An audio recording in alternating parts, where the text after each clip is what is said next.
Vamos ahora a otro tema que ha marcado las últimas horas porque ayer jueves en la tarde el general Guillermo Paiva renunció finalmente a su cargo como jefe del Estado Mayor Conjunto de las Fuerzas Armadas de nuestro país. Esto luego del masivo hackeo de correos que sufrió la institución, de la cual el general Paiva habría tenido conocimiento. Queremos analizar esta situación, profundizar además de lo que estamos hablando cuando hay 400.000 correos filtrados, junto al director ejecutivo de Atenalab, Juan Pablo Toro, que nos acompaña hasta ahora. ¿Cómo estás, Juan Pablo? Un gusto saludarte. Igualmente, Dado, mucho gusto. Bueno, lo primero es, desde Atenalab, ¿cómo visualizan esto? ¿Cómo lo miran? 400.000 correos filtrados, ¿es un error mayúsculo el que se ha cometido al interior de las Fuerzas Armadas o no? Bueno, una filtración siempre es preocupante, y en este caso le afecta al Estado Mayor Conjunto, ¿cierto? Que tiene un rol de coordinación entre las fuerzas. Y los correos se están conociendo, yo no lo he visto, he leído distintos reportes medios que dan cuenta de que hay información sobre manejos de fronteras, sobre algunos informes de inteligencia, sobre algunas percepciones de comentarios, por ejemplo, los despliegues que se están haciendo en la macrozona sur y en la frontera norte, por supuesto, con el tema de la inmigración irregular.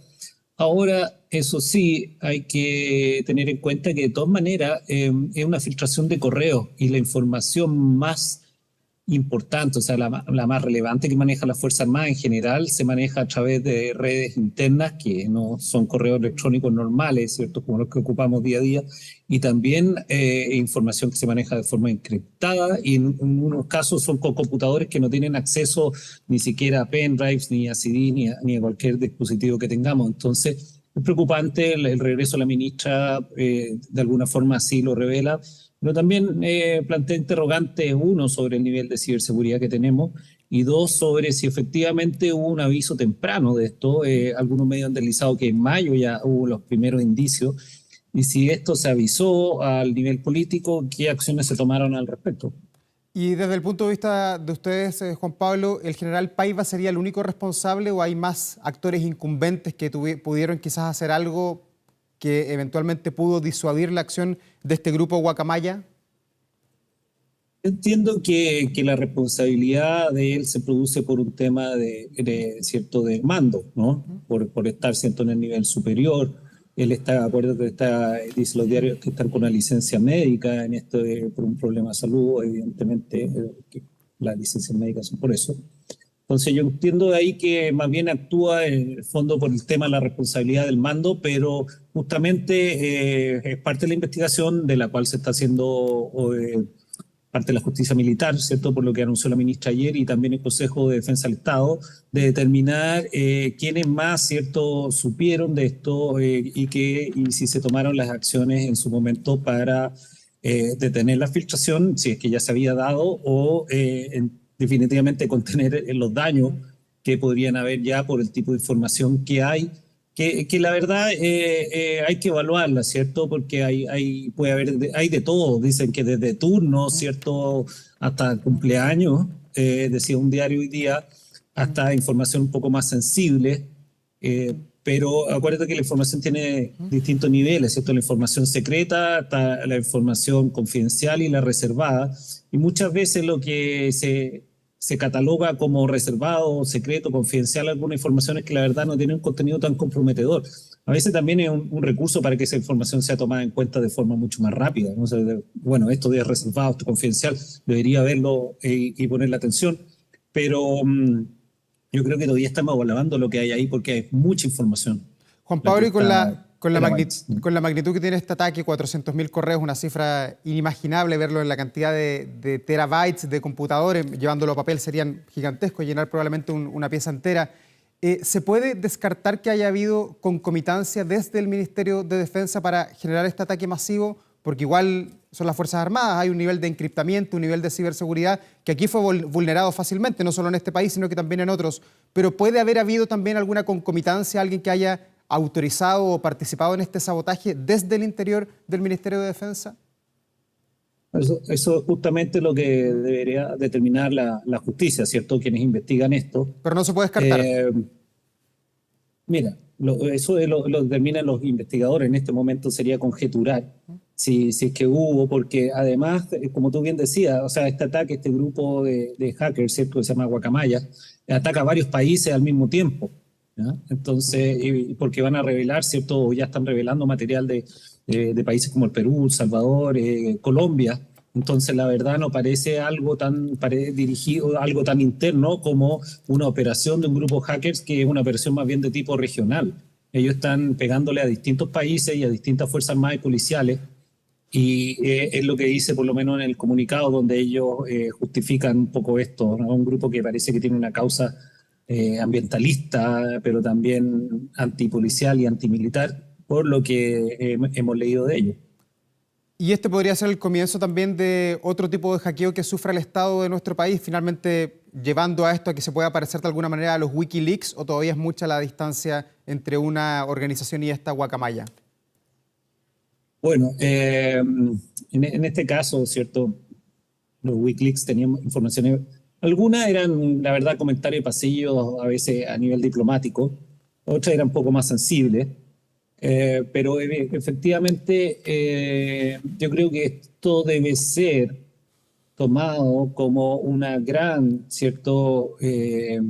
Oportunidad para mejorar nuestras capacidades en materia de ciberseguridad, para adelantar rápidamente la creación de una agencia de ciberseguridad que tenga jurisdicción, que tenga competencia, que tenga gente bien preparada, y reforzar, ¿cierto?, la protección del Estado en términos generales, ¿cierto?, que es muy importante. O sea, hay otros ministerios, telecomunicaciones, la Cancillería misma, que también manejan información que es relevante, interior, por supuesto. Y yo creo que aquí lo que ha quedado evidencia es un poco que estamos al debe. Acuérdate, después de los ataques que sufrieron los bancos chilenos, la banca mejoró mucho en su protección de datos, y en cierto punto podría ir más adelante que el mismo Estado.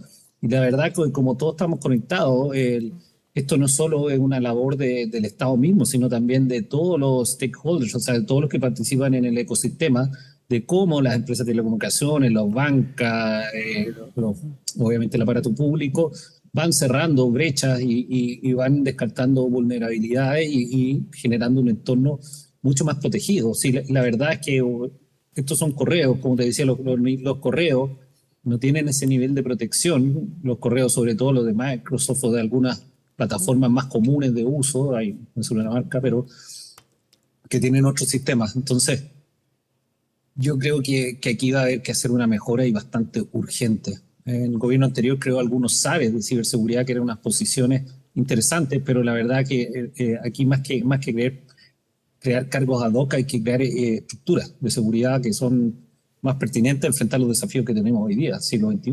Y esa es una responsabilidad del Estado, no es del Ministerio de Defensa, ni del Ejército, ni de la Marina, ni de las Fuerzas Aéreas. Es a nivel de Estado que hay que subir la legislación, no es un problema de plata tampoco. Sí, en general es una forma de cómo tú articulas los distintos instrumentos del Estado, los distintos ministerios, distintas agencias, de una forma coherente y coordinada. Eso requiere un trabajo interagencial. En Chile todavía se trabaja mucho como a nivel de silos, y muchas veces los ministerios no colaboran mucho, no por mala voluntad, sino por falta de práctica o canales institucionales. A veces incluso hay muy buena voluntad de colaborar, pero no existen los canales. Entonces, en Estados Unidos hablan del World Government Approach, ¿cierto?, de un enfoque integral o de la cooperación interagencial, y justamente esta agencia de ciberseguridad nacional que se pretende crear, y que hay un proyecto ahí en el Senado, debería solucionar en términos de infraestructura, o sea, de infraestructura estatal, este tema, y de establecer quiénes colaboran, quiénes participan, y también es un tema Estado, pero también, insisto, ahí tiene que también concurrir la sociedad civil, porque están todos conectados, ¿no? Y muchas veces la puerta de ingreso, ¿cierto?, a un ataque, a un pirateo, ¿cierto?, un organismo del Estado, no necesariamente tiene que ser la agencia misma, sino que puede ser indirecto, o sea, entran por otro Estado o por otro sector. Juan Pablo, Entonces, la verdad es una tarea de todos. ¿y hay alguna acción que se pueda tomar hoy día mismo ante esta vulneración que conocimos masivamente ayer, pero que al parecer desde mayo conocían los mandos de las Fuerzas Armadas? ¿Se puede hacer algo ahora, o todo tiene que pasar por el Congreso para subir la vara, en el fondo subir el cerco y ponerlo ad hoc a los nuevos tiempos? No, sin duda tiene que haber una revisión total de los firewalls, de los correos, ¿cierto? Ahora deben estar haciendo todo un levantamiento de qué más pasó. O sea, de todas maneras, uno es como cuando se producen estos robos masivos de claves de tarjeta de crédito que la gente cambia, ¿cierto? Las claves, ¿no? Seguro hay mecanismos que se están tomando, se están identificando por donde hay más brechas, computadores. Sí, hay medidas que son urgentes y que se están tomando y no me cabe duda que se está corrigiendo y se debe estar viendo qué información, yo creo que se debe estar sobre todo haciendo un gran levantamiento de la información que es más o menos sensible, porque por ejemplo yo leía hoy día Clarín, un diario argentino, y hay una información que sobre comentarios que se hizo a propósito de la visita del presidente Boric en Argentina, comentarios que hace el presidente Fernández. Son apreciaciones, pero la verdad que eso se puede obtener por prensa abierta. Entonces, yo creo que ahora se debe estar identificando qué es lo más complicado y empezando atendiendo las urgencias y después, obviamente, dejando de lado todo lo que sea comentario y información rutinaria. O sea, vamos a ver qué hay en esos terabytes, que son muchos, como tú dices. Sí, son 400.000 correos y viendo la responsabilidad y quienes estaban a cargo de las instituciones, vimos ayer la renuncia del general Paiva, el jefe del EMCO, desde marzo de este año. Pero antes de marzo, del 9 de marzo, hasta el 9 de marzo, el jefe del EMCO era el actual comandante en jefe del ejército, el general Javier Iturriaga. ¿Podría llegar de alguna manera la responsabilidad de mando a él o involucrarlo a él, hoy día titular del ejército, por una negligencia eventualmente en su mando en el EMCO? Bueno, ahí vamos a ver qué determina, ¿cierto?, la conducción política del ministerio. Los correos, entiendo que la filtración incluso se retrotrae a 2012. ¿Ya? Es bastante anterior. Lo que pasa es que el periodo más donde hay más información es el periodo más reciente y evidentemente eso coincide con el periodo que estuvo el general Iturriaga. Entonces, pero la verdad es que parece que el hackeo ocurre de forma mucho más reciente, o sea, las primeras detecciones. Entonces, yo creo que todavía faltan elementos investigativos para determinar, ¿cierto?, un poco la pregunta que vuelvo también al tema es cuándo, si es que hubo una alerta inicial, si esa alerta se informó a su debido momento, si se informó de manera escrita o de manera verbal. Muchas veces el problema es formar las cosas de manera verbal, es que a veces se dejan de lado y no queda registro de que eso se alertó. Quizás si se informó y no se tomó la acción en su momento, puede ser un mando político también necesariamente, pero eso yo creo que es parte de las investigaciones que se está determinando y que necesitamos precisar cuándo se detectó efectivamente el hackeo y si se tomó una acción determinante en ese momento. Pero eventualmente, yo creo que no hay. Juan Pablo, pero eventualmente también las responsabilidades podrían estar al interior del Ministerio de la Defensa, pensando en que justamente todo esto depende de la Subsecretaría de Defensa, donde el subsecretario hasta el 8 de septiembre, hasta hace un par de días nomás, era Fernando Ayala y fue removido de su cargo, se colocó allí a Gabriel Gaspar y justamente allí donde hay hoy día el mayor problema, en esa institución. Bueno, como te decía, la responsabilidad, uno está la responsabilidad, ¿cierto?, que determine la justicia y otro las responsabilidades políticas, ¿cierto?, que tienen que ver justamente por el tema de no hacerse cargo, de no advertir y de pagar el costo, ¿cierto?, del error y las filtraciones. Eso suele ocurrir en política, ¿cierto?, cuando hay errores o no hay buena gestión se paga con renuncias. En este caso estás hablando de una persona que ya no está en el ministerio, entonces es difícil que también se pueda hacer algún gesto político. Yo creo que aquí básicamente la renuncia del general Paiva la coopera así como el fusible en términos de responsabilidades, pero ya el subsecretario Ayala está fuera, entonces no sé dónde va a escalar esto.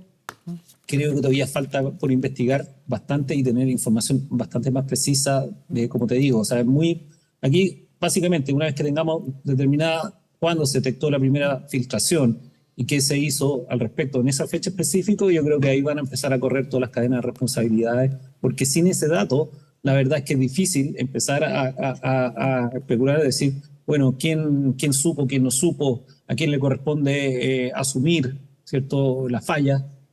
Lo demás sería, hoy día, cuando tengamos esa fecha, y eso es importante y sería bueno que la ministra lo aclarara, ya podemos establecer, ¿cierto?, una cadena de responsabilidades y identificar quién está en el momento. Y también, como te dije, la fecha y el aviso, o sea, eso es muy importante. ¿Se avisó o no se avisó? Juan Pablo, por último, para actualizar los niveles o los sistemas de ciberseguridad en el país, en un estado, en algo tan grande como es un estado, ¿Pasa por un ser humano o estas cosas se actualizan solo? ¿Alguien tiene que apretar un botón para actualizar el software como uno lo hace con el celular? ¿O permanentemente las empresas que son las proveedores de los software se están actualizando solas por un contrato eventualmente con los países? Bueno, hay actualizaciones que son automáticas, que todos las experimentamos en nuestros computadores, a veces o en teléfonos de forma muy insistente, y hay otras actualizaciones más complejas que se hacen obviamente de forma directa y manual. En general también, y esto es importante, y me ha tocado verlo como en países como en Singapur, hay gente que está efectivamente, los que se dedican a la ciberseguridad y a proteger sistemas e información, están constantemente ellos actualizando no solo las barreras, los firewalls, ¿cierto? Y todos los mecanismos de protección que tienen, sino que están en su cabeza, están, una vez conocí un hacker ético que justamente entrenaba a esta gente allá en Singapur, justamente lo que están viendo ellos es presuponiendo por dónde van a atacar los hackers, ¿cierto? Y tratando de identificar las puertas de entrada, o sea, las vulnerabilidades que tienen los distintos organismos públicos y por dónde podrían venir los ataques. Entonces, efectivamente, uno tiene que estar actualizando su software, pero también tiene que estar en el fondo de forma permanente, previendo por dónde podrían venir los ataques, dónde está la vulnerabilidad. Y eso implica, ¿cierto?, estar siempre sometiendo casi con un test de estrés a los distintos sistemas del Estado para ver